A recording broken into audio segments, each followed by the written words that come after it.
Hello, Namaste. Welcome to Everest Coaching Point. Nenu mi Srinivasulu Reddy, Director and Faculty in English. Friends, now let us begin the explanation of SSC CGL All India Live Mock Test number 16, which has been conducted in adequacy pattern. We have already completed 15 mock tests, and this is our 16th mock test. English explanation. Let us begin the session. First question based on spotting errors. It is better to keep one's head in the face of danger than losing one's courage and getting panicky. Where is the error? This is a very simple question, Andy. If you read the question carefully, you will be able to identify the error in the sentence. Error ఎక్కడుందంటే ఈ సెంటెన్స్లో error అనేది ఇక్కడ ఉందండి. Losing అనేది wrong. ఏముండాలంటే ఆ ప్లేస్లో to lose అని ఉండాలి. లూజింగ్ ప్లేస్లో లూజ్ ఉండాలి. రీజన్ ఏంటంటే this is the question related to parallelism అండి. ఇది ప్యారలలిజంకి సంబంధించినటువంటి క్వశ్చన్. ఓకే, సో ఇక్కడ చూడండి,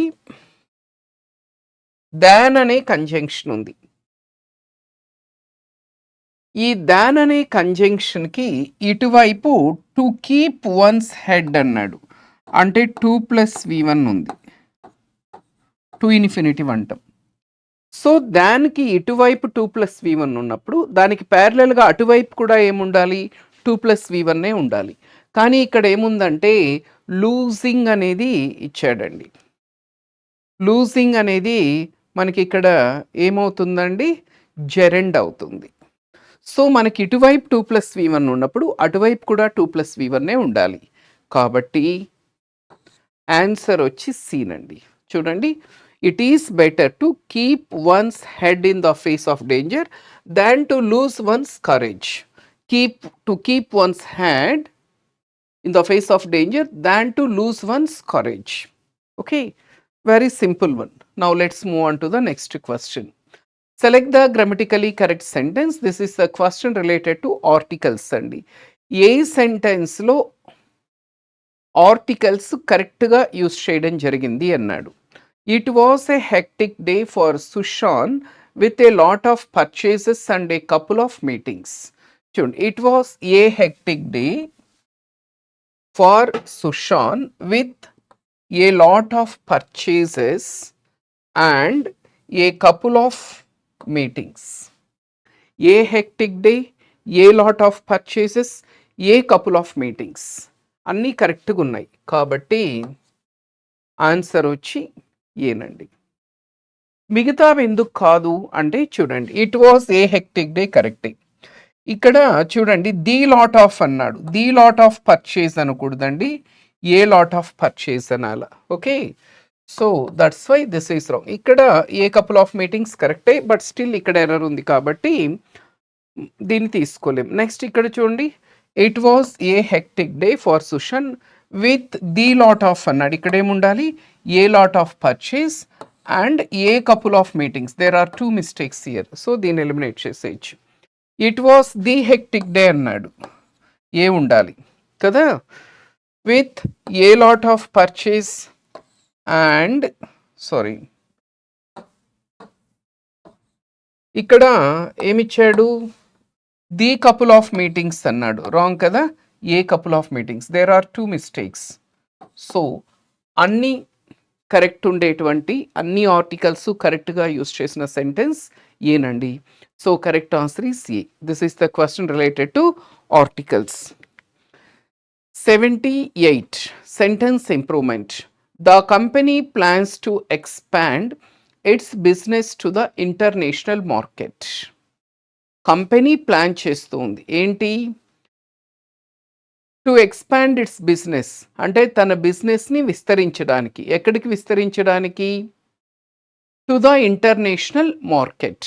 ఎక్స్పాండ్ ప్లేస్లో లిమిట్ ఉండాలనా, కాంట్రాక్ట్ ఉండాలనా, రెడ్యూస్ ఉండాలనా, నో ఇంప్రూవ్మెంట్. ఈజీ క్వశ్చన్ కదండి ఇది. నో ఇంప్రూవ్మెంట్ అండి, ఇచ్చిండేది కరెక్ట్గానే ఉంది. The company plans to expand its business. Expand అంటే ఇంక్రీజ్ ఆర్ వైడన్ అని అర్థం అండి. ఆల్రెడీ కరెక్టే ఉంది. సో దీని మనము ఇంక ఇంప్రూవ్ చేయలేం. లిమిట్ అంటే కుదించడం, కన్ఫైన్ అని. సో ఇది రాంగ్ అవుద్ది మనకి. Okay, next contract. కాంట్రాక్ట్ అంటే ఏంటి? కుదించడం, శ్రింక్ అని. ఇది కూడా ఈ కాంటెక్స్ట్లో ఫిట్ అవ్వదు. ఓకే, రెడ్యూస్ అంటే ఏంటి? లెసన్, డిక్రీస్, తగ్గించడం అని వస్తుంది. ఇక్కడ ఇంటర్నేషనల్ మార్కెట్కి తీసుకెళ్లాలనుకుంటున్నారు కాబట్టి ఈ మూడు కూడా నెగిటివ్ మీనింగ్ వస్తున్నాయి కాబట్టి కాంటెక్స్లో ఫిట్ అవ్వవు. కరెక్ట్ ఆన్సర్ వచ్చి D. 79. Select the word which is most similar in meaning to the given word. Farcical అనే వర్డ్కి శ్రేణిని అడుగుతున్నారండి. వెరీ వెరీ ఇంపార్టెంట్ వర్డ్ ఇది, ఫార్సికల్ అనేది. ఏంటి ఫార్సికల్ అంటే? What is the meaning of farcical? Actual meaning ఏంటంటే ఫార్సికల్ అంటే లాఫబుల్ అని అర్థం. తెలుగులో చెప్పాలంటే హాస్యాస్పదమైనది. దీనికి సినోనిమ్స్గా మనం ఏం చెప్పచ్చు అంటే ridiculous, ludicrous, absurd, nonsensical, silly, preposterous, ఇవన్నీ కూడా దీనికి సినోనిమ్స్. దీనికి ఒక ఎగ్జాంపుల్ తీసుకుంటే ఈజీగా అర్థమవుతుంది. Imagine there is a traffic inspector. This inspector is not wearing the helmet, but he is imposing fines on those people who are not wearing helmets. ఎంత హాస్యాస్పదం అండి! ఇలాంటి దాన్ని ఫార్సికల్ అంటారు. ఒక ట్రాఫిక్ ఇన్స్పెక్టర్ ఉన్నాడు, ఇతను ఎప్పుడు హెల్మెట్ వేసుకోడు. ఇలాంటి వ్యక్తి కామన్ పీపుల్ ఎవరైతే హెల్మెట్ లేకున్నా డ్రైవ్ చేస్తున్నారో వాళ్ళకి ఫైన్ వేస్తున్నాడు. దీని ఏమంటారు? దిస్ ఈస్ కాల్డ్ ఫార్సికల్ అంటారు. This is called ridiculous, this is nonsensical. So farcical అన్న, రిడిక్యులస్ అన్న, లుడిక్రస్ అన్న, ప్రిపోస్టరస్ అన్న, అబ్సర్డ్ అన్న, సిల్లీ అన్న, లాఫబుల్ అన్న, చూడండి ఎన్ని చాలా సినోనిమ్స్ వచ్చేసాయి. ఇవన్నీ కూడా దీనికి సినోనిమ్స్ అండి. సో ఆన్సర్ వచ్చి మనకి ridiculous, absurd, ludicrous, preposterous, idiotic, ridiculous, nonsensical, silly. ఇప్పుడు రిడిక్యులస్ అంటే కూడా మళ్ళీ ఇవన్నీ మీరు ఇక్కడ రాసుకోవచ్చు. మిగతావి చూడండి. అబండెంట్ అంటే ఏంటండి? What is abundant? Still we have abundant time to prepare for SSC CGL 2026. The opportunities are abundant in this particular field. ఇలా అంటుంటారు. అబండెంట్ అంటే అర్థం ఏంటంటే పుష్కలంగా, సమృద్ధిగా ఉన్నాయి అని చెప్పడానికి అబండెంట్ వాడతారు. సో ఈ అబండెంట్ అనే దానికి సినోనిమ్స్ ఏంటంటే plenty, ample, copious, bountiful, prolific, right? Plentiful, all these are the synonyms. అంటే వీటన్నింటి అర్థము ఏంటంటే పుష్కలంగా లేదంటే సమృద్ధిగా అనే అర్థంలో ఉపయోగిస్తారు. Plentiful, copious, ample, profuse, bountiful, all these are synonyms. ఇంకా రిడిక్యులస్ అంటే హాస్యాస్పదమైనది. ఇవన్నీ ఇక్కడ రాసుకోవచ్చు మళ్ళీ మీరు. Okay, laughable, absurd, humorous, comical అలా. సెన్సిబుల్ అంటే ఏంటండి? ఈజ్ వెరీ సెన్సిబుల్ పర్సన్ అంటుంటారు. సెన్సిబుల్ అంటే తెలివైన అని అర్థం అండి. సెన్సిబుల్ అంటే wise, prudent, judicious, discreet, sagacious, rational, ఇవన్నీ కూడా దీనికి సినోనిమ్స్ అవుతాయండి. Rational, reasonable, logical, practical, realistic. Next apparent. What is apparent అండి? It is apparent that he's going to win this match అలా అంటుంటారు. అపారెంట్ అంటే స్పష్టమైన, క్లియర్, స్పష్టంగా కనిపిస్తూ ఉంది. Apparent, vivid, evident, obvious, lucid అంటే ఏదైతే చాలా స్పష్టంగా విజిబుల్, ఇవన్నీ కూడా దీనికి సినోనిమ్స్ అవుతాయండి. Evident, obvious, manifest, clear, perceptible, all these are synonyms. So anyway, farcical అనే వర్డ్కి సినోనిమ్ ఏమవుతుందంటే ridiculous. Next 80. Select the word which is most similar in meaning to the given word. Mitigate అనే వర్డ్కి synonym అడుగుతున్నాడు. What is mitigate అండి? Mitigate అనేది verb.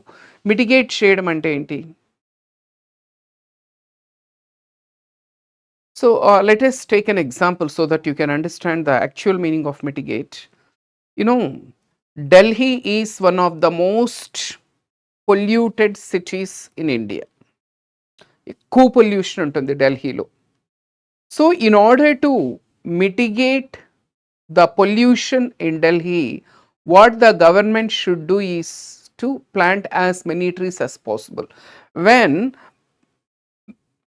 there are so many plants, when so many plants are planted, so many trees are planted, it helps mitigate the effects of pollution.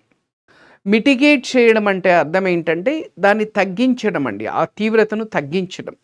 So mitigate అంటే lesson, decrease, diminish, డ్విండిల్, మోలిఫై, ఎలీవియేట్, relieve, ఎలే, ఇలా అస్యూజ్, చాలా synonyms తీసుకోవచ్చండి మనం. So mitigate అంటే తగ్గించడం, lessen, alleviate, diminish, attenuate, assuage, soothe, weaken, soften, all these are the synonyms. So మనకి నియరెస్ట్గా ఉండేది ఏంటండి? లెసన్. సో లెసన్ అంటే తగ్గించడం. ఈ లెసన్కి కూడా మళ్ళీ సినోనిమ్స్ అన్నీ రాసుకోవచ్చు మీరు. ఓకే, ఇప్పుడు రిమైనింగ్ ఆప్షన్స్ చూద్దాం. Thrive is very very important word. ఏంటి థ్రైవ్ అంటే?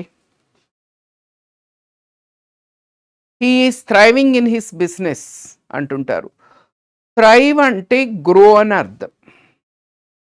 Grow, flourish, prosper, bloom, blossom, వర్ధిల్లడము, గ్రో అవ్వడము అనే అర్థంలో ఉపయోగిస్తారండి. సో థ్రైవ్ అంటే flourish, prosper, succeed, burgeon, bloom. Okay, next annoy అంటే ఏంటండి? What is to annoy?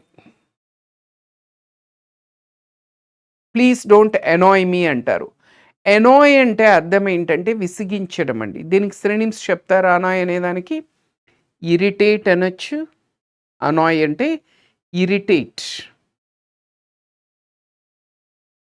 Okay, next వచ్చి పెస్టర్, PESTER, పెస్టర్ అనొచ్చు. వెక్స్, VEX, వెక్స్ అనొచ్చు. ఆర్ ఇన్ఫ్యూరియేట్. ఫ్యూరీ అంటే కోపం, ఇన్ఫ్యూరియేట్ అంటే కోపం తెప్పించడం. ఎగ్జాస్పరేట్ అనొచ్చు. ఎగ్రవేట్ అనొచ్చు. ఓకే, సో అనాయ్ అంటే విసిగించడం అండి. Irritate, vex, hesitate, bother, provoke. Next aggravate అంటే let us not aggravate the situation అంటారు. ఇది కూడా ఆల్మోస్ట్ అనాయ్ లాంటిదేనండి. అగ్రవేట్ అంటే అర్థం ఏంటంటే ఒక బ్యాడ్ సిచ్యుయేషన్ వర్సన్ చేసామనుకోండి, దాన్ని అగ్రవేట్ అంటారు. సో అగ్రవేట్ అంటే మనము వర్సన్, WORSEN, వర్సన్ తీసుకోవచ్చు. లేదంటే మనము ఎగ్జాజర్బేట్, EXACERBATE, ఎగ్జాజర్బేట్ తీసుకోవచ్చు. అగ్రవేట్ తీసుకోవచ్చు. Okay, so worsen, intensify, aggravate, exacerbate. Okay, so mitigate అంటే తగ్గించడం. ఓకే, ఒకవేళ ఇదే క్వశ్చన్కి యాంటోనిమ్ అడిగాడు అనుకోండి, ఇది సినోనిమ్ అండి. ఒకవేళ సేమ్ క్వశ్చన్కి యాంటోనిమ్ అడిగితే ఇది అవుతుంది. This is an antonym, right. Next, select the word which is opposite in meaning to the given word. ఇచ్చిన వర్డ్కి ఆపోజిట్ అడుగుతున్నాడు. నెబ్యులస్ అనే వర్డ్కి యాంటోనిమ్ ఏంటి అంటున్నాడు. What is nebulous?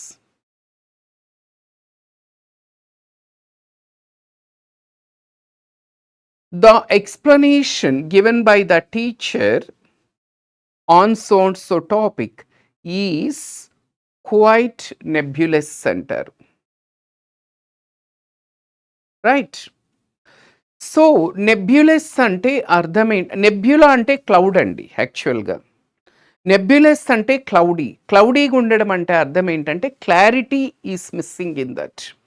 So nebulous అంటే అర్థం ఏంటంటే మనకి unclear, obscure, ambiguous, ఈక్వివోకల్, cloudy, hazy, ఏదైతే చాలా అస్పష్టంగా ఉంటుందో, క్లారిటీ ఉండదో, చాలా వేగ్గా ఉంటుందో, అన్క్లియర్గా ఉంటుందో దాన్ని నెబ్యులస్ అంటారు.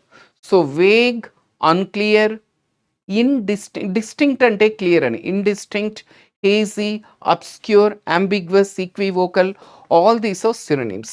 సో మనకి నియరెస్ట్గా ఉండేదేంటి? వేగ్ అండి. సో వేగ్ అంటే మళ్ళీ ఇవన్నీ రాసుకోవచ్చు.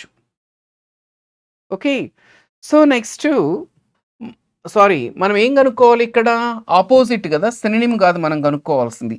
వేగ్ అనేది సినోనిమ్ అవుతుంది, అంబిగ్వస్ అనేది సినోనిమ్ అవుతుంది, అబ్స్క్యూర్ అనేది సినోనిమ్ అవుతుంది కదా. ఈ మూడు సినోనిమ్స్ అవుతాయి. యాంటోనిమ్ ఏమవుతుందంటే క్లియర్ అవుతుందండి. సో కరెక్ట్ ఆన్సర్ వచ్చి క్లియర్. సో ఈ క్లియర్ అనే దానికి యాంటోనిమ్స్గా మనము లూసిడ్ తీసుకోవచ్చు. Lucid, pellucid, limpid, transparent, clear, ఇవి దీనికి సినోనిమ్స్ అవుతాయండి. Lucid, pellucid, transparent, obvious, apparent. అర్థమవుతుందా అండి? నెబ్యులస్ అంటే అస్పష్టంగా ఉండేదని. సో వేగు, అంబిగ్వస్, అబ్స్క్యూర్ ఈ మూడు సినోనిమ్స్ అవుతాయి. కానీ మనకి ఇక్కడ ఏం కనుక్కోమంటున్నాడు? యాంటోనిమ్ ఆపోజిట్ కనుక్కోమంటున్నాడు. కాబట్టి so our answer is clear. Okay, next, which of the following sentence is the correct passive transformation?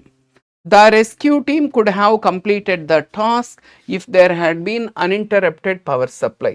చూడండి, ఇక్కడ యాక్టివ్ వాయిస్లో ఇచ్చాడండి. Could have completed the task. చూడండి, మీకు సింపుల్ టెక్నిక్ ఏంటంటే, మీకు యాక్టివ్ వాయిస్లో ఒక హ్యావ్ ఫామ్ ఉన్నప్పుడు, హ్యావ్ కానీ, హ్యాస్ కానీ, హ్యాడ్ కానీ ఉంటే, ప్యాసివ్ వాయిస్లో ఖచ్చితంగా బీన్ రావాలి. సో బీన్ అనేది ఎక్కడుందో చూసుకుంటే మీ ఆన్సర్ వచ్చేస్తుందండి.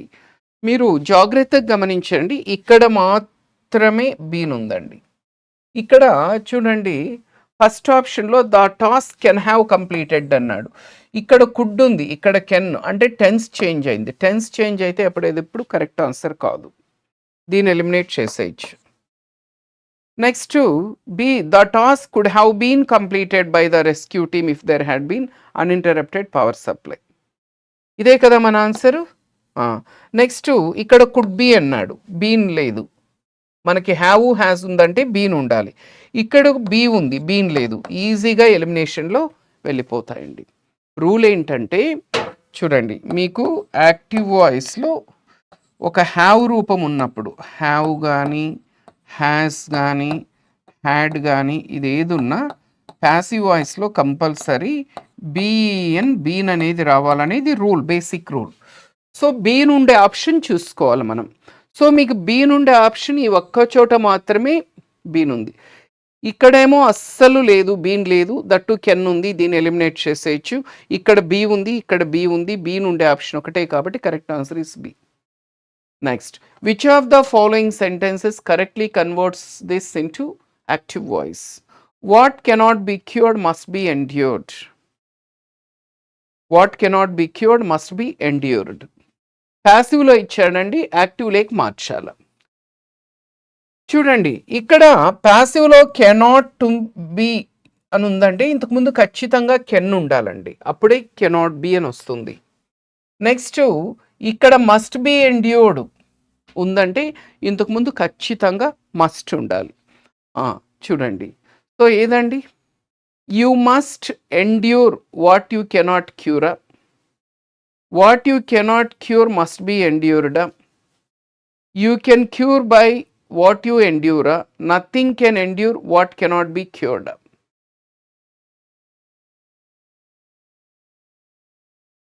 చెప్పండి.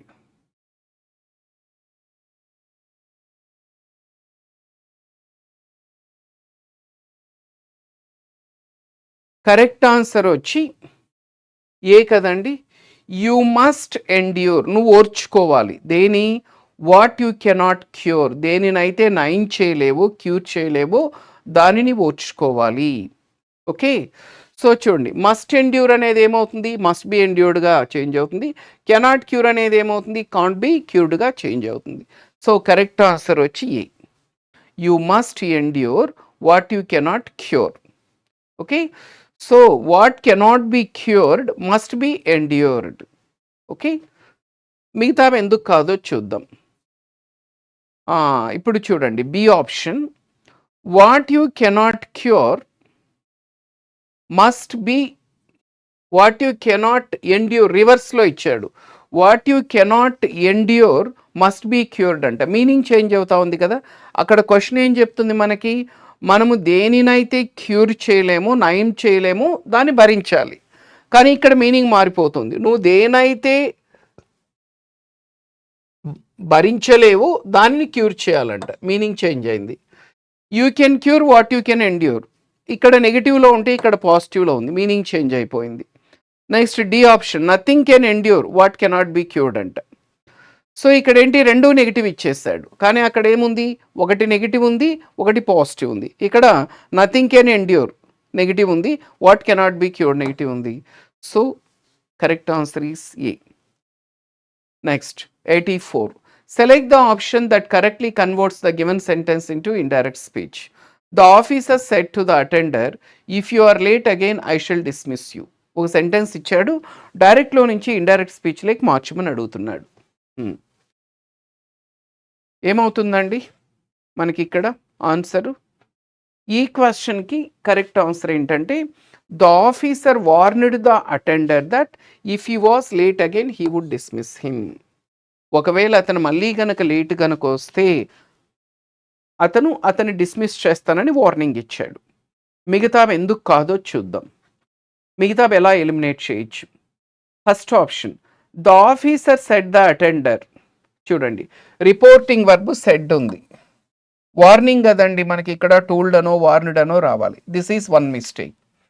ఇక్కడ ప్రెజెంట్ టెన్స్ ఉన్నప్పుడు ఇక్కడ పాస్ట్ టెన్స్ రావాలి. ఇక్కడ ఆర్ ప్రెజెంట్ టెన్స్లో ఉంది, ఈస్ కూడా ప్రెజెంట్ టెన్స్లో ఉంది.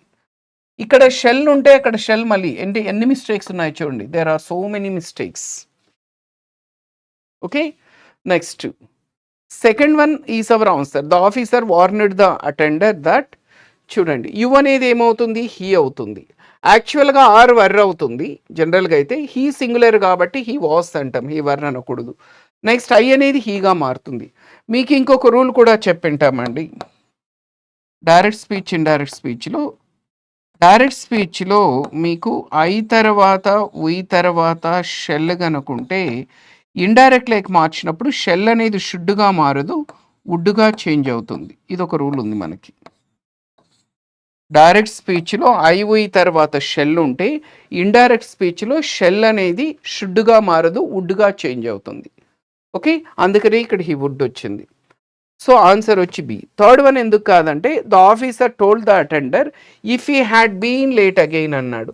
ఆర్ అనేది మనకు వాస్గా చేంజ్ అవుతుంది కానీ హ్యాడ్ బీన్గా చేంజ్ అవ్వదు కదా. ఇక్కడ కూడా వుడ్ హ్యావ్ డిస్మిస్డ్ ఎందుకు వస్తుంది, వుడ్ డిస్మిస్ అని రావాలి. So there are so many mistakes. D, the officer asked the attendant. Asked అనేది wrong basically. If he is late అన్నాడు, చూడండి ప్రెసెంట్ టెన్స్ మళ్ళీ ప్రెసెంట్ టెన్స్లోనే ఉంది, ఇక్కడ విల్ వచ్చింది, వుడ్ రాలేదు. So there are so many mistakes. So correct answer వచ్చి మనకి బీనండి. 85. Select the option that correctly converts the given sentence into indirect speech. My brother said to me, will you show me the progress report you have received just now? Okay, direct నుంచి indirect లేక్ మార్చమని అడిగాడండి. First option, my brother asked me if I would show him the progress report I had received just then. ఇదే కదా answer కదా, answer వచ్చి ఇదేనండి. ఎందుకంటే ఇక్కడ విల్ ఉంది, విల్ అనేది ఏంగా చేంజ్ అవుతుంది, వుడ్గా చేంజ్ అవుతుంది కదా. హ్యావ్ అనేది ఏమవుతుంది, హ్యాడ్గా చేంజ్ అవుతుంది. నవ్ అనేది ఏంగా చేంజ్ అవుతుంది, దెన్గా చేంజ్ అవుతుంది. అన్నీ కరెక్ట్ ఉన్నాయి. బి ఎందుకు కాదో చూద్దాం. My brother asked me would I show him the progress report I had received just now. ఇది ఒక్కటి చూసుకుంటే చాలు కదా. నవ్ అనేది దెన్గా మారాలి, ఇక్కడ నవ్ అనేది చేంజ్ అవ్వలేదు. మై బ్రదర్ టోల్డ్ మీన్ అంట. క్వశ్చన్స్లో ఎప్పుడూ రిపోర్టింగ్ వర్బ్ టోల్డ్ రాదు. తర్వాత విల్ అనేది వుడ్గా చేంజ్ అవ్వలేదు కదా. సో అక్కడ హ్యావ్ హ్యాడ్ అవ్వాలి, ఇక్కడ అది కూడా లేదు. సో దీన్ని ఎలిమినేట్ చేసేయచ్చు. Fourth option, my brother asked me that I will shown అంట. విల్ వుడ్గా మారలేదు, నవ్ దెన్గా మారలేదు. సో ఈజీగా ఎలిమినేషన్ చేసేయచ్చు. కరెక్ట్ ఆన్సర్ వచ్చి ఏనండి. నవ్ అనేది దెన్గా మారాలి, విల్ అనేది వుడ్గా చేంజ్ అవ్వాలి, హ్యావ్ అనేది హ్యాడ్గా చేంజ్ అవ్వాలి. ఈ చేంజెస్ అన్నీ రిఫ్లెక్ట్ అవుతున్నది first option. Next, select the most appropriate option to fill in the blank. He was dazed at his brother's refusal to help him financially. Context అర్థం చేసుకోండి. So వాళ్ళ brother refuge చేశాడట. దేనికి refuge చేశాడు, ఇతను ఫినాన్షియల్గా help చేయడానికి brother refuge. ఇప్పుడు మీరు ట్రబుల్స్లో ఉన్నారు, మీ బ్రదర్ని మీరు హెల్ప్ అడిగారు. మీ బ్రదర్ దగ్గర ఈ has got lot of money. So you requested your brother to give you some money. You requested him to help you financially. Me brother మీకు హెల్ప్ చేయలేదనుకోండి, తన దగ్గర డబ్బులున్నా కూడా మీకు ఇవ్వలేదు.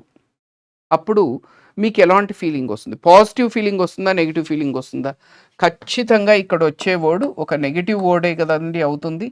సో ఇప్పుడు ఇచ్చిన ఆప్షన్స్లో మనకి పాజిటివ్ ఏమైనా ఉంటే తీసేస్తే ఈజీగా ఎలిమినేట్ అయిపోతుందండి. ఎంచాంట్ అనేది పాజిటివ్ అవుతుంది, దీన్ని ఎలిమినేట్ చేసేయచ్చు. ఎనామర్ కూడా పాజిటివ్ అవుతుంది, ఇది కూడా ఎలిమినేట్ చేసేయచ్చు. రెండు ఆప్షన్స్ మిగులుతాయి మీకు, ఇండిగ్నెంట్ ఒకటి, ఇండైటెడ్ ఒకటి. ఇండిగ్నెంటా ఇండైటా చూడండి. ఇండిగ్నెంట్ అంటే అర్థం ఏంటంటే టు ఫీల్ వెరీ యాంగ్రీ, ఉక్రోషం అంటారు. మీరు కష్టాల్లో ఉన్నప్పుడు మీ సొంత బ్రదర్ మీకు హెల్ప్ చేయనప్పుడు మీకు కోపం వస్తుంది.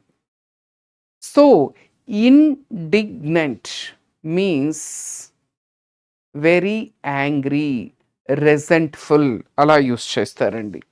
సో యాంగ్రీ, రెజెంట్ఫుల్, అఫ్రంటెడ్, డిస్గ్రంటిల్డ్, పిక్విడ్ ఇవి సినోనిమ్స్. సో ఆన్సర్ వచ్చి ఇదేనండి. ఎందుకంటే ఈ రెండు పాజిటివ్ అవుతాయి, ఎలిమినేట్ అయిపోయి. ఇండైట్ అనేది ఎందుకు కాదంటే, ఇండైట్ అంటే అర్థం ఏంటంటే అక్యూజ్, ఒక వ్యక్తిని to formally accuse someone of a crime. ఒక వ్యక్తి ఏదైనా ఒక నేరం చేశాడని మనం అతన్ని ఫార్మల్గా అక్యూజ్ చేస్తే అప్పుడు ఏమంటారంటే ఇండైట్ అంటారు. సో ఇండైట్ అంటే అక్యూజ్ అనొచ్చు, బ్లేమ్ అనొచ్చు, ఇంపీచ్ అనొచ్చు, చార్జ్ అనొచ్చు, క్రైమ్ రిలేటెడ్ ఇది. So accuse, charged, prosecuted, arraigned, implicated. Enchant అంటే ఏంటండి, వాట్ ఈస్ ఎంచాంట్? ఎంచాంట్ అంటే మనకి captivate, lure, allure, attract, charm, ఆకర్షించుట అనే అర్థంలో ఉపయోగిస్తారు క్యాప్టివేట్. ఓకే, సో ఎంచాంట్ అంటే delighted, captivated, fascinated, charmed, thrilled, bewitch. Enamour, what is enamour అండి? ఎనామర్ అంటే fall in love with someone or somebody. To love or like something a lot. మనం దేనైనా విపరీతంగా ఇష్టపడితే ఎనామర్ అంటారు. I'm enamoured with her beauty అంటే I was mesmerised with her beauty. I'm enamoured with your gift అంటే నువ్వు ఇచ్చిన gift నాకు బాగా నచ్చింది. ఏదైనా ఒకదాన్ని ఎక్కువగా ఇష్టపడ్డాము, నచ్చిందని చెప్పడానికి ఎనామర్ వాడతారు. So in love, infatuated, fond, smitten, attracted. So ఇవన్నీ పాజిటివ్ వర్డ్స్. ఇండైట్ అనేది కాంటెక్స్లో ఫిట్ అవ్వదు. So correct answer is A. Next 87. Select the correctly spelled sentence. The athletes' achievements are impressive. The athletes' achievements are impressive. The athletes' achievements are impressive. The athletes' achievements are impressive. ఏ సెంటెన్స్లో అన్ని words spellings correct ఉన్నాయంటే only first one అండి. ఏ is the answer. మిగతావి ఎందుకు కాదు అంటే ఇక్కడ చూడండి, achievement అన్నప్పుడు ఏసిహెచ్ ఐఈవిఈ కదా, ఇక్కడ ఐఈ బదులు ఈఐ ఉంది. ఓకే, సో దీన్ని ఎలిమినేట్ చేసేయచ్చు. థర్డ్ ఆప్షన్ ఎందుకు కాదంటే ద అథ్లెట్స్ అచీవ్మెంట్స్, ఏసిహెచ్ ఐఈవిఈ, ఇక్కడ వి మాత్రమే ఉంది, ఈ మిస్ అయింది. సో దీన్ని ఎలిమినేట్ చేసేయచ్చు. ఫోర్త్ వన్ను ఇక్కడ అపాస్ట్రఫీ లేదు, ఖచ్చితంగా అపాస్ట్రఫీ ఉండాలి. అపాస్ట్రఫీ లేకపోతే మీనింగ్లెస్. మిగతాది కరెక్ట్ ఉంది కానీ అపాస్ట్రఫీ మిస్ అయింది. సో అన్నీ కరెక్ట్ ఉండేది మనకి A is the right answer అండి. సో మీకు ఇక్కడ ఒక స్పెల్లింగ్స్లో ఒక రూల్ ఉందండి. చూడండి, మీకు ఈ అనే శబ్దం వచ్చినప్పుడు, ఈ అనే సౌండ్ వచ్చినప్పుడు కొన్నిసార్లేమో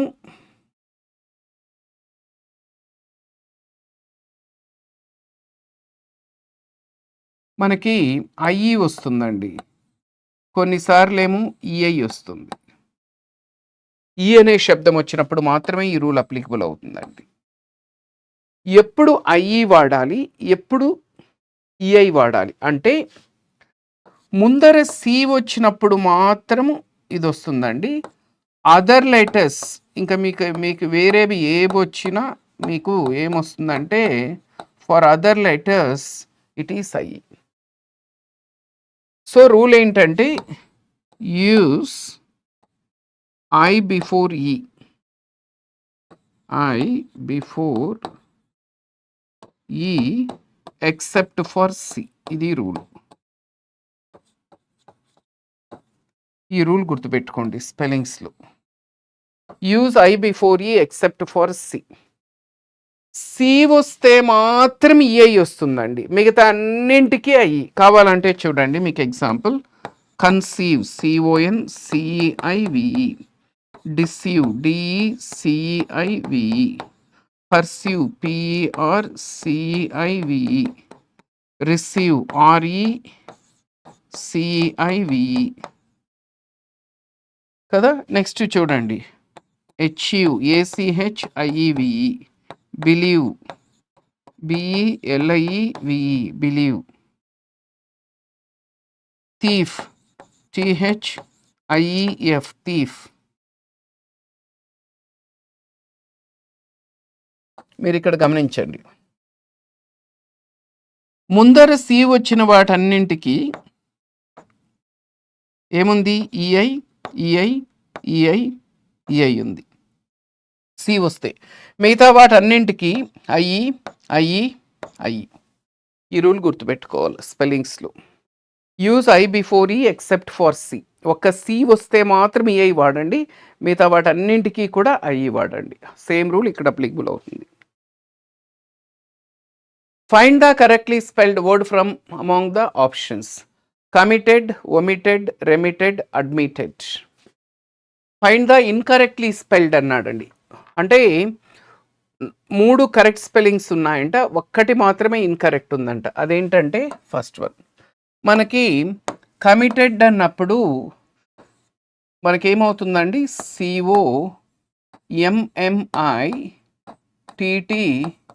COMMITTED డబల్ ఎం డబల్ టీ రావాలి కంపల్సరీ కమిటెడ్కి. మిగతావి ఎందుకు రాంగ్ అంటే, మిగతావి ఎందుకు ఒమిటెడ్, ఒక ఎం 2 టీలు, ఇది కరెక్టేనండి. సో మన ఆన్సర్ ఇది కాదు. రెమిటెడ్ REMITTED ఇది కూడా కరెక్టే, మన ఆన్సర్. మనం రాంగ్ స్పెల్లింగ్ ఉండేది అడ్మిటెడ్ ADMITTED కరెక్టే ఉంది, రాంగ్ స్పెల్లింగ్ ఉండేది ఇదొక్కటే. సో మనకి వీటి మీనింగ్స్ అయితే తెలుసు కదా. కమిటెడ్ అంటే ఏంటండి, dedicated, devoted. Okay, dedicated, devoted, loyal, faithful. Omit చేయడం అంటే ఏంటి? ఒమిటెడ్ అంటే రిమూవ్డ్ అని అర్థం. Exclude, left out, miss out, eliminate, elide. Remit అంటే ఏంటి? పే చేయడం అండి. Sent, transferred, paid, forwarded, dispatched అలా. Admitted, he admitted his mistake, తన తప్పును ఒప్పుకున్నాడు. అంటే అడ్మిట్ అంటే confess, accept, confess, acknowledge, recognise, allowed. So easy question అండి. So correct answer is A. Next rearrangement of sentences. Rearrangement of sentences చేసేటప్పుడు ఎప్పుడైనా కూడా రివర్స్ ఎలిమినేషన్ టెక్నిక్ యూస్ చేయమన్నాం. రివర్స్ ఎలిమినేషన్ టెక్నిక్ అంటే ఒకసారి మీరు ఆప్షన్స్ని చూసి తర్వాత సెంటెన్సెస్కి వెళ్తే మీ జాబ్ ఈజీ అవుతుంది. ఇక్కడ ఆప్షన్స్ చూడండి, డి, బి, డి, డి. 4 ఆప్షన్స్లో 3 డీతో స్టార్ట్ అవుతున్నాయి. అంటే దాని అర్థం ఏంటంటే D can be the first one. House sparrows can be found in most places with and without houses or other structures. అంటే ఈ ప్యాసేజ్ అనేది హౌస్ స్పారోస్ గురించి అండి. అంటే డీతో స్టార్ట్ అవుతుంది, అప్పుడు దీన్ని ఎలిమినేట్ చేసేయచ్చు.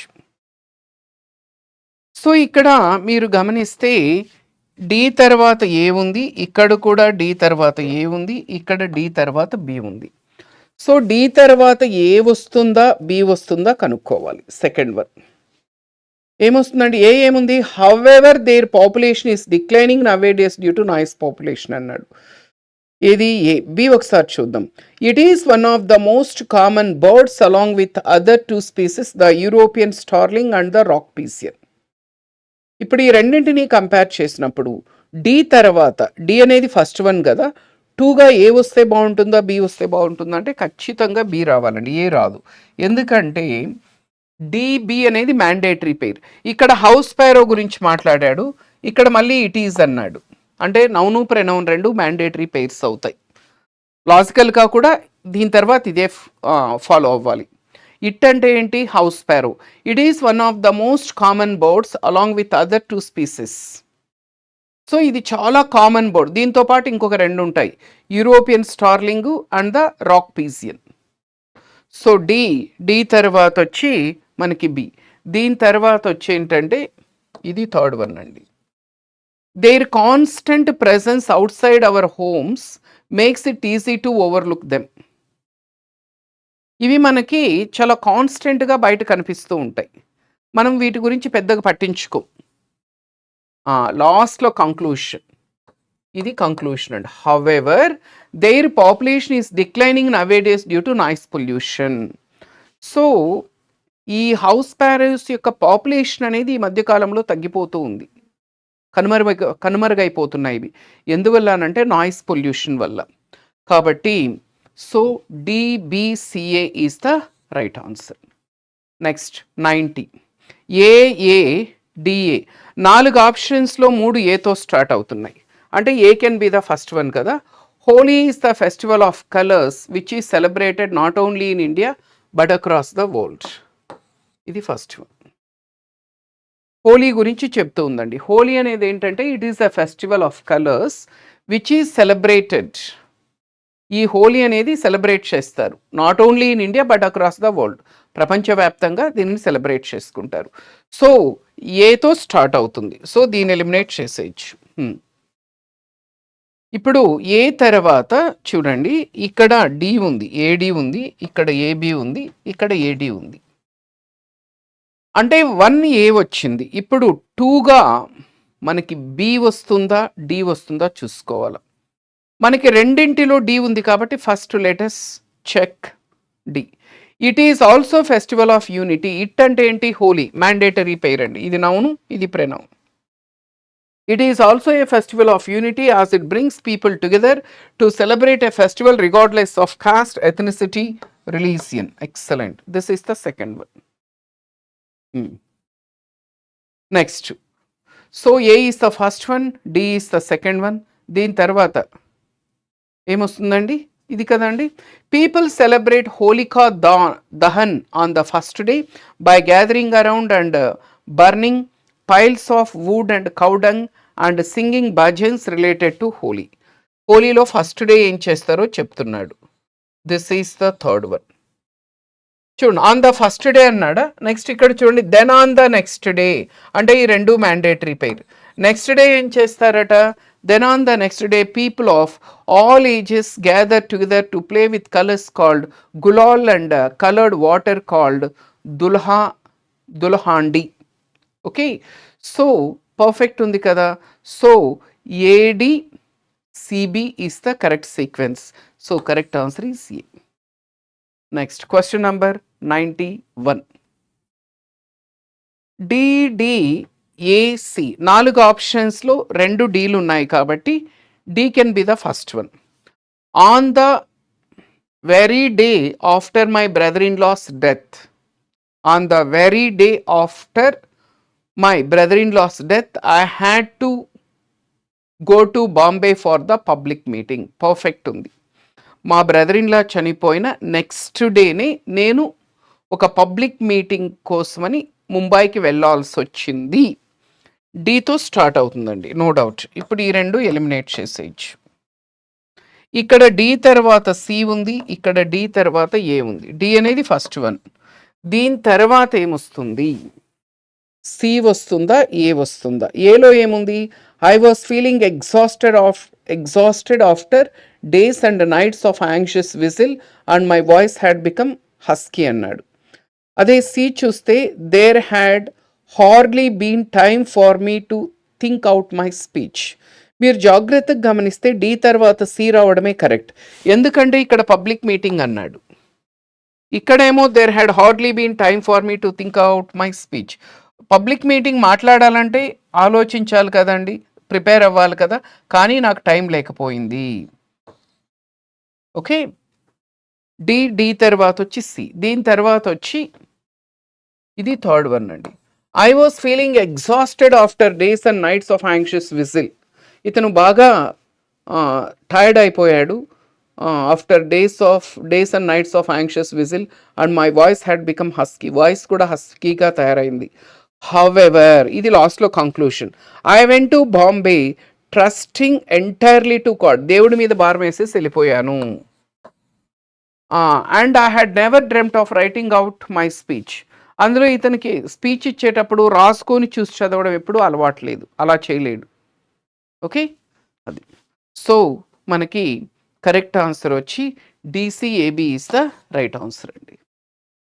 నెక్స్ట్ ప్యాసేజ్ అండి.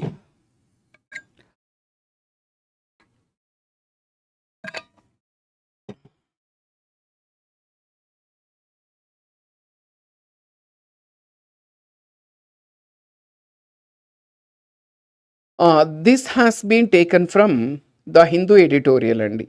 మనకి హిందూ పేపర్లో ఏదైతే ఎడిటోరియల్ ఇస్తాడో ఆ ఎడిటోరియల్ నుంచి దీన్ని తీసుకోవడం జరిగిందండి. On July 25th, tragedy awaited students of class 6 and 7 at the Piplodi Government School in Rajasthan's Jalawar district as they assembled for prayer.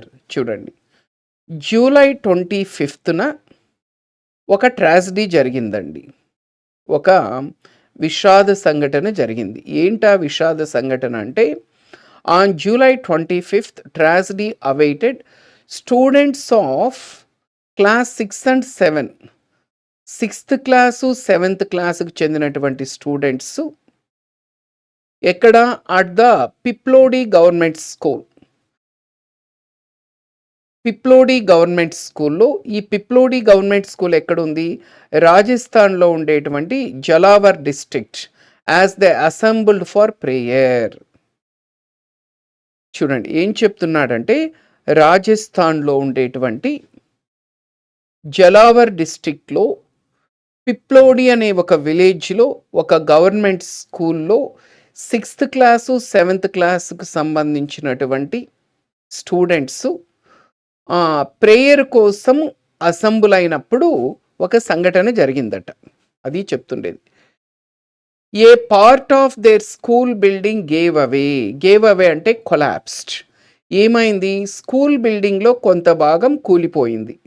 Leading to the deaths of 7 students and injuries to several others. So ఈ school building కూలిపోయినటువంటి సంఘటనలో 7 students చనిపోయారు. ఇంకా చాలామందికి గాయాలయ్యాయి. Most of the students were from tribal communities. So అక్కడ చదువుకునే పిల్లలందరూ కూడా ట్రైబల్స్ అన్నమాట, గిరిజన ప్రాంతాలకు చెందిన వాళ్ళు. The school is located in the south eastern part of the state bordering Madhya Pradesh. ఈ స్కూల్ అనేది ఎక్కడ ఉంటుందంటే రాజస్థాన్కి సౌత్ ఈస్ట్ కార్నర్లో ఉంటుంది, మధ్యప్రదేశ్ బార్డర్లో ఉంటుందన్నమాట. There was a similar incident the next day in Nagaur district. ఇలాంటి సంఘటనే నాగౌర్ డిస్ట్రిక్ట్లో కూడా జరిగింది. But the school was closed as it was a holiday. కానీ ఇందులో ఎవరు చనిపోలేదు అదృష్టవశాత్తు, ఎందుకంటే ఆ రోజు హాలిడే. ఆ స్కూల్ బిల్డింగ్ కోల్పోయినప్పుడు, కొలాప్స్ అయినప్పుడు ఎవ్వరు లేరన్నమాట స్కూల్, లేకపోతే చాలామంది చనిపోయి ఉండేవాళ్ళు. There has been much public anger in the state over these incidents. ఈ సంఘటనలు జరగడంతో ప్రజల్లో ఆవేశం పెల్లుబుకుంది అంటున్నాడు. ఆగ్రహావేశాలు పెల్లుబుకాయి. which quite rightly have thrown the spotlight on the state of government schools. ఈ రెండు సంఘటనలు కూడా రాజస్థాన్ స్టేట్లో గవర్నమెంట్ స్కూల్స్ ఎంత ఘోరంగా ఉన్నాయి అనేదానికి ఈ సంఘటన అద్దం పడుతుంది అంటున్నాడు. As per UDISE 2023-24 data, there are more than 70,000 government schools in Rajasthan serving nearly 84 lakh students, especially from poorer and marginalized sections. ఏమంటున్నాడంటే 2023-24 UDISE డేటా వాళ్ళు ఇచ్చిన డేటా ప్రకారం మనకి రాజస్థాన్లో మొత్తం 70,000 గవర్నమెంట్ స్కూల్స్ ఉన్నాయట. ఈ 70,000 గవర్నమెంట్ స్కూల్స్లో 84 lakh స్టూడెంట్స్ చదువుకుంటున్నారు. 84 lakh students, especially from poorer and marginalised sections. Of these around 8,000 schools have been identified by the education department as being in poor condition. So మొత్తం ఈ 70,000 గవర్నమెంట్ స్కూల్స్లో 8,000 schools కొంచెం అంటే poor కండిషన్లో ఉన్నట్టు, డైలాప్టేటెడ్ కండిషన్లో ఉన్నట్టు, అంటే ప్రమాదకరమైనటువంటి పరిస్థితుల్లో ఉన్నట్టు గుర్తించారు ఆల్రెడీ. అంటే ఎప్పుడైనా అంటే ఇమీడియట్గా వాటిని రెనోవేషన్ చేయడమో లేదంటే కొత్త బిల్డింగ్స్ కట్టడమో అలా చేయాలి. సో ఆల్రెడీ గుర్తించారు. 70,000 స్కూల్స్లో 8,000 schools ఇలా బ్యాడ్ స్టేట్లో ఉన్నట్టు ఆల్రెడీ గుర్తించారన్నమాట. The Jhalawar school was not among the schools identified as unsafe. ఇక్కడ మరీ కొసమెరుపు ఏంటంటే ఇప్పుడు అన్సేఫ్ అని గుర్తించిన 7,000 స్కూల్స్లో ఈ స్కూల్ లేదు. అంటే ఇంక మనం అర్థం చేసుకోవచ్చు పరిస్థితి ఎంత దారుణంగా ఉందో. The Jhalawar school was not among the schools identified as unsafe, indicating the seriousness of infrastructural problems. దీన్ని బట్టి మనకి రాజస్థాన్ స్కూల్స్ ఇన్ఫ్రాస్ట్రక్చర్ ఎలా ఉంది అనేది మనం ఈజీగా అర్థం చేసుకోవచ్చు అంటున్నాడు.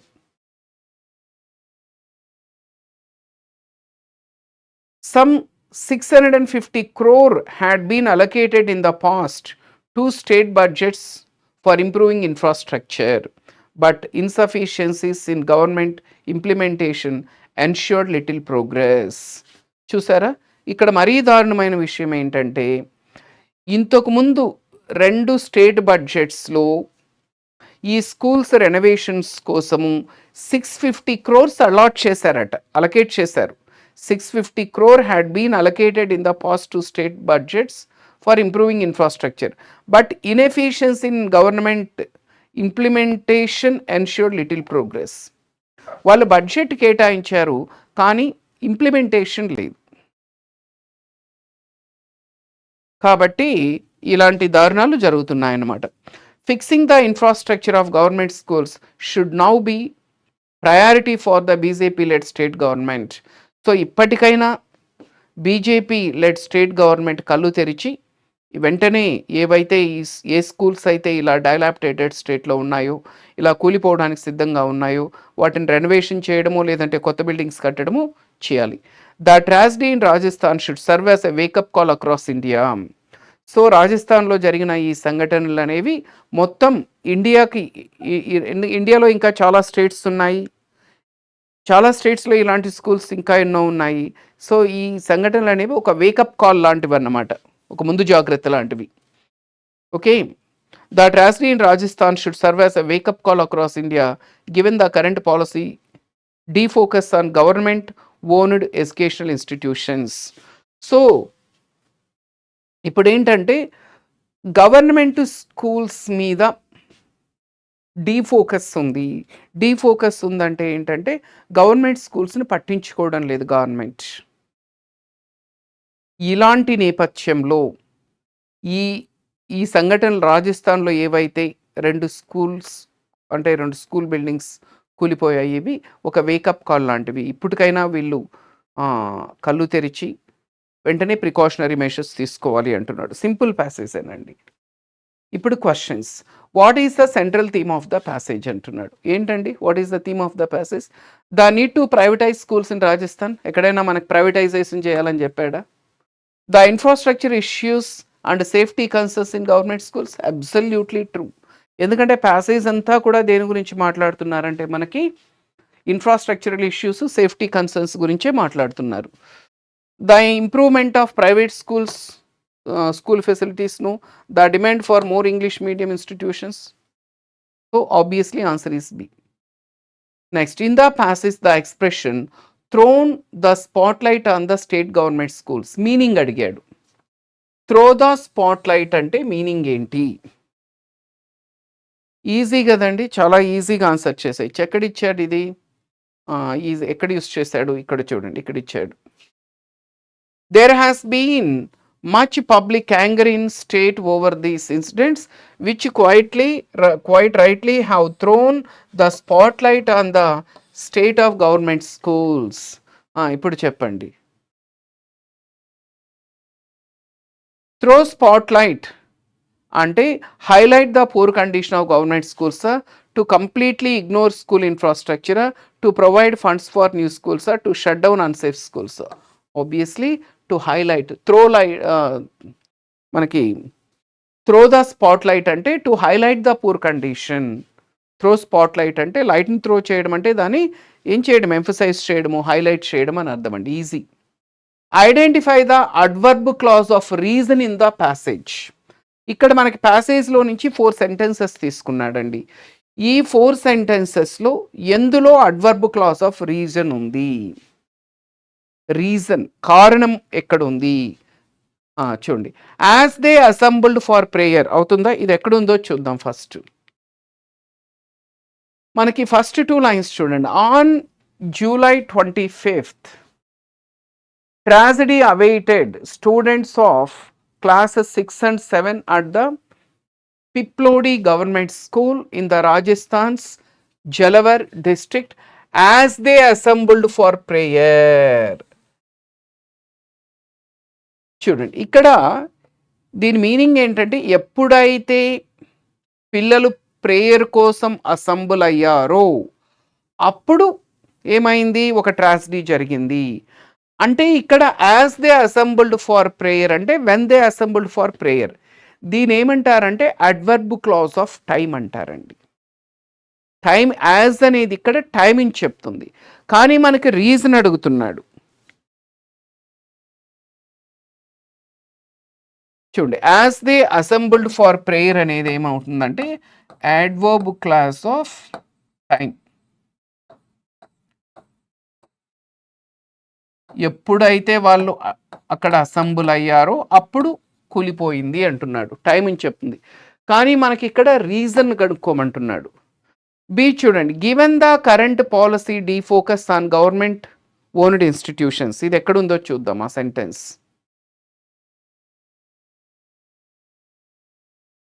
చూడండి,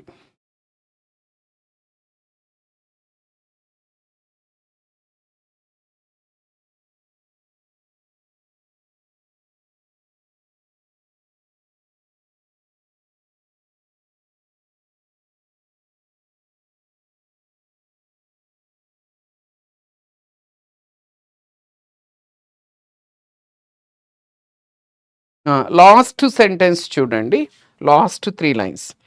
the tragedy in Rajasthan, the tragedy in Rajasthan should serve as a wake-up call across India, given the current policy defocus on government owned educational institutions అన్నాడు. చూడండి, మనకి ఇక్కడ క్వశ్చన్లో ఇచ్చిండేది ఏంటంటే ఏ పార్ట్ ఇచ్చాడు మనకి, given the current policy defocus on government owned institutions అన్నాడు. అది ఎక్కడుంది మనకి, ఇక్కడ given the current policy defocus on government owned education institutions. So దీని మీనింగ్ ఏంటంటే, given the current policy defocus on government owned education institutions అంటే because of the defocus on government owned educational institutions. అంటే government అనేది ఏంటి, it is not giving importance to the government owned educational institutions. Government స్కూల్స్ని ప్రభుత్వం పట్టించుకోవడం లేదు. Okay, so the tragedy in Rajasthan should serve as a wake up call. రాజస్థాన్లో ఏదైతే incident జరిగిందో ఇది it should serve as a wake up call, ఒక wake up call లాంటిది మొత్తం ఇండియాకి. ఎందుకు ఇది వేకప్ కాల్ అంటే, because defocus on government owned education institutions, government owned education institutions మీద డీఫోకస్ ఉంది, అంటే ఫోకస్ లేదు.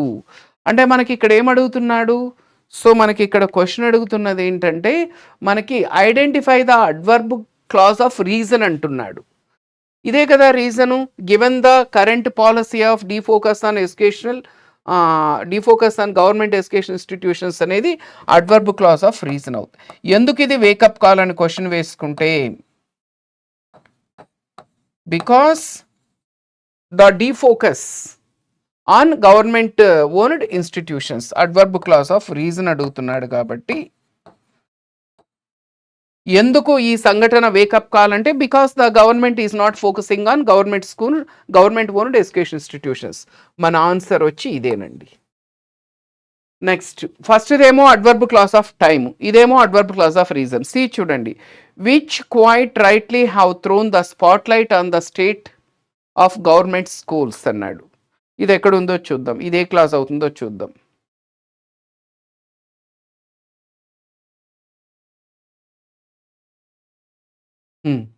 ఇక్కడి నుంచి చూడండి, there has been much public anger in the state, there has been much public anger in the state. స్టేట్లో చాలా public anger ఉంది ఓవర్ దీస్ ఇన్సిడెంట్స్, ఈ ఇన్సిడెంట్స్ పట్ల. ఎందుకంటే which quite rightly have thrown the spotlight on the state of government schools. Okay, so ఇక్కడ మనకి question ఏం అడుగుతున్నాడు, which quite rightly have thrown the spotlight on the state of government schools. So ఇదేమవుతుందంటే, this is called an adjective clause అంటారండి.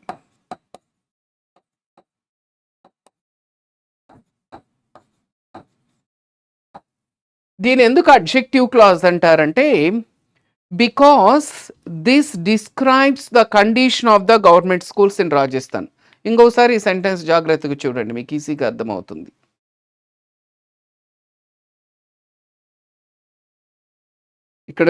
ఇక్కడ మీరు గమనిస్తే, there has been much public anger in the state over these incidents which quite rightly have thrown the spotlight on the government schools. అంటే government స్కూల్స్లో పరిస్థితి ఎంత దారుణంగా ఉందో చెప్తూ ఉంది, ఆ స్కూల్స్ ఎలాంటి కండిషన్లో ఉందో డిస్క్రైబ్ చేస్తుంది. కాబట్టి ఇది అడ్జెక్టివ్ క్లాజ్ అంట. మనకు కావాల్సింది ఏంటి, మనకు కావాల్సింది రీజన్. రీజన్ కావాలి, adverb clause of reason. Okay, answer వచ్చి బి. Next D. ఇక్కడ ఈ దట్ అనేది లేదండి. ఇక్కడ the Jhalawar school was not among the unsafe ones. ఇది ఎక్కడుంది?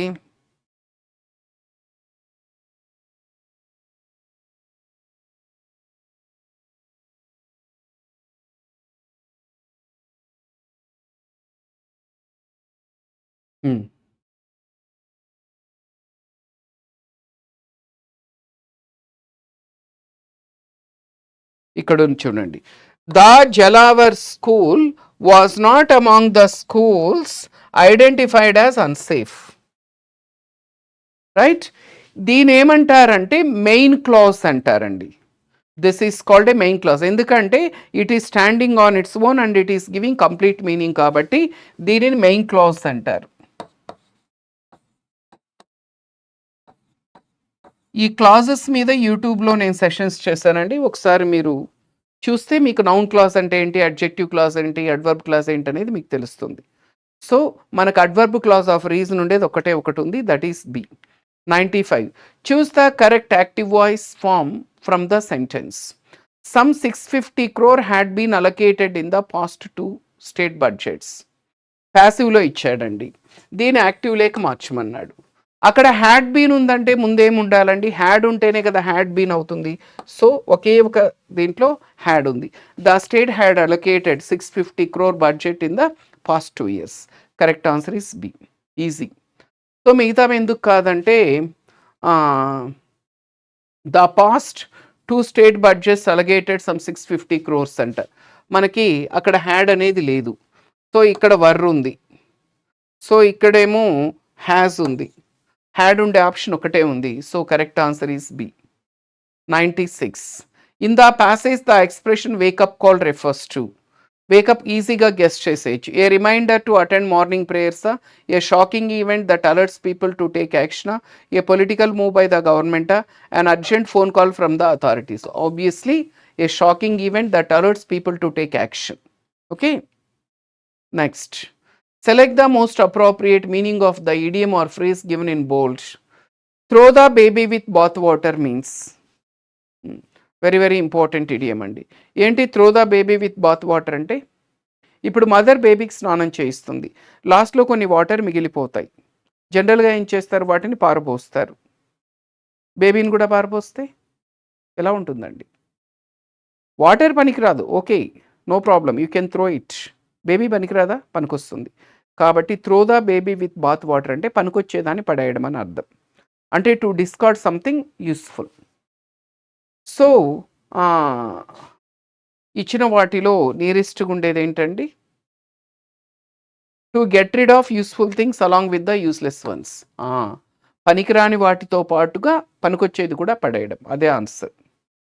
So to remove something valuable while getting rid of unwanted things. Example చూడండి, while updating the syllabus don't throw the baby out with the bath water by deleting important topics too. సిలబస్ను update చేసేటప్పుడు నువ్వు don't throw the baby out with the bath water by deleting important topics. Syllabus update చేసేటప్పుడు important టాపిక్స్ని delete చేయకూడదు. Okay, అలా delete చేయడం అంటే ఏంటంటే throw the baby with bath water. This is the picture. చూడండి, ఆమె బాత్ వాటర్తో పాటు బేబీని కూడా పడేస్తుంది. Okay, next question is also based on idioms. Knee high to a grasshopper. గ్రాస్హోపర్కి నీ హై రావడం. Knee high to a grasshopper అంటే మీనింగ్ ఏంటంటే to be very young or small in age. So ఒక వ్యక్తి చిన్న పిల్లవాడు, very young or small in age అని చెప్పడానికి knee high to a grasshopper అంటారు. Very young or small in age. I have known Rohan's family since he was knee high to a grasshopper. నాకు రోహన్ వాళ్ళ family గురించి, రోహన్ చిన్న పిల్లోడప్పటి నుంచి తెలుసు. Knee high to a grasshopper అంటే to be very young or small in age. దీని picture చూడండి, ఇది గ్రాస్ హోపర్, ఇది దాని నీ.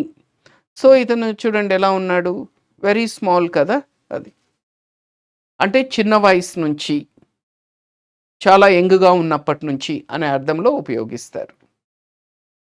Next 99. Choose the one word which can be substituted for the given group of words. A person or thing that is the center of attraction or admiration. A person are thing that is the centre of attraction or admiration. ఏదైతే అందరి దృష్టిని ఆకర్షిస్తుందో, అందరినీ ఆకర్షిస్తుందో దాన్ని ఏమంటారు? ఎపిటోమా, సైనోసరా, పారగనా, ల్యూమినరీనా. ఏమంటారండి? It is called cynosure. Cynosure అంటే అర్థం ఏంటంటే సెంటర్ ఆఫ్ అట్రాక్షన్, అందరి దృష్టిని ఆకర్షించేది. ఇది ఎక్కువగా ఇప్పుడు ఇలా వాడుతూ ఉంటారు చూడండి. Rashmika Mandanna became a cynosure to the pre-release event. ఒక సినిమా ప్రీ రిలీజ్ ఈవెంట్ జరిగింది, దానికి రష్మిక మందన్ వచ్చింది. షీ లుక్డ్ వెరీ గార్జియస్, అంటే she became the centre of attraction to that particular function. So cynosure అంటే సెంటర్ ఆఫ్ అట్రాక్షన్ అని అర్థం. So answer వచ్చి బి. మిగతా చూద్దాం. ఎపిటోమ్ అంటే ఏంటి? ఎపిటోమ్ అన్నా పారగన్ అన్నా రెండు కూడా సేమ్ మీనింగ్ అండి. ఎపిటోమ్ అన్నా పారగన్ అన్నా పారడైమ్ అన్నా అర్థం ఏంటంటే మోడల్ ఆఫ్ పర్ఫెక్షన్. అంటే ఒక క్వాలిటీకి, ఒక వ్యక్తిని లేదంటే ఒక వస్తువుని సింబల్గా చెప్పినప్పుడు దానిని ఏమంటారంటే ఎపిటోమ్ లేదంటే పారగన్ అంటారండి. సో ఎపిటోమ్ ఆర్ పారగన్ అంటే పర్ఫెక్ట్ ఎగ్జాంపుల్ లేదంటే model of perfection. So embodiment, personification, quintessence, essence, paradigm ఇవన్నీ సేమ్. సో సైనోసర్ అంటే centre of attraction, focus, centre piece, highlight, hub. So paragon అన్నా ఎపిటోమ్ అన్నా same meaning, model, exemplar, ideal, standard, incarnation. Luminary, luminary అంటే ఎవరండి? Luminary అంటే అర్థం ఏంటంటే ఒక సెలబ్రిటీని ఏమంటారంటే లూమినరీ అంటారండి. So celebrity, dignitary, icon, legend, notable అలా. సో మన ఆన్సర్ అయితే మాత్రం B. So this is the picture. So this is Pushpa 2 pre-release event. Devisri Prasad, Allu Arjun, all these people attended. But among all these people, Rashmika became the cynosure, center of attraction to this particular event. Next, last question. Choose the one word which can be substituted for the given group of words. A sudden, violent and overwhelming attack, especially by air. Chala important andi. Sudden, violent and overwhelming attack, especially by air. ఆకాశ మార్గం ద్వారా సడన్గా చేసే sudden violent attack. దీనికి best example మనకి operation Sindoor అండి. పెహల్గామ్లో innocent పీపుల్ని చంపినందుకు దానికి ప్రతీకారంగా ఇండియన్ గవర్నమెంట్ ఆపరేషన్ సింధూర్ని తీసుకొచ్చింది. మిడ్ నైట్లో ఏం చేసిందండి, మనకి టెర్రరిస్ట్ అటాక్స్ మీద దాడి చేసి ఏం చేసిందండి, ఎయిర్ నుంచి కదా, ఎయిర్ స్ట్రైక్ కదా అది, వాటిని అంతా కూడా ధ్వంసం చేసింది. దాని ఏమంటారంటే మనకి ఇట్ ఈస్ కాల్డ్ వాట్? అంబుష, బ్లిడ్జ్ క్రీగా, స్కర్మిష, గొరిల్లానా. ఆన్సర్ వచ్చి బ్లిడ్జ్ క్రెగ్ అంటారండి. బ్లిడ్జ్ క్రీగ్ అంటారు, అంటే ఎయిర్ నుంచి అటాక్ చేస్తే.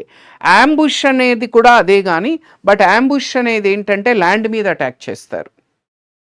మాటు వేసి వేటి వేస్తే దాని అంబుష్ అంటారు. ఇప్పుడు మనకి అప్పుడప్పుడు శ్రీనగర్ ఇటువైపు జరుగుతూ ఉంటాయి కదా.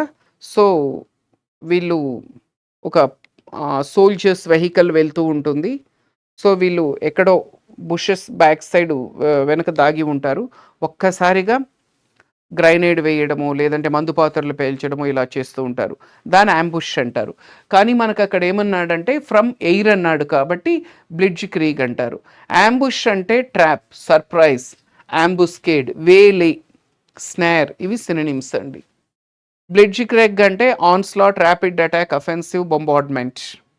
స్కర్మిష్ అంటే ఏంటంటే, స్కర్మిష్ అంటే ఒక ఫైట్ అండి.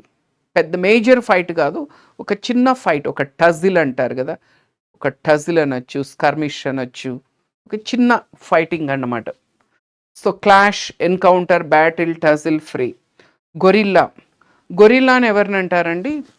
గొరిల్లా అంటే ఎవరంటే ఒక రెవల్యూషనరీ, ఒక ఇన్సర్జెంట్, ఒక తిరుగుబాటుదారుని గొరిల్లా అంటారు. So rebel, insurgent, partisan, freedom fighter, irregular అలా. Okay, so this is the picture. Blitzkrieg అంటే ఇదండి. సో నేల మీద కాకుండా ఆకాశం మీద నుంచి సడన్ స్ట్రైక్ చేస్తే వార్ ప్లేన్స్ ద్వారా దానిని ఏమంటారంటే మనకి బ్లిడ్జ్ క్రీక్ అంటారు. So with this we have successfully completed the explanation of English part mock test 16 all India live. Okay, so thank you so much. Video కనుక నచ్చినట్టయితే లైక్ చేయండి, share చేయండి, కామెంట్ చేయండి. ఫస్ట్ టైం ఛానల్ని చూస్తుంటే subscribe చేసుకోండి. Thank you so much. Have a great day.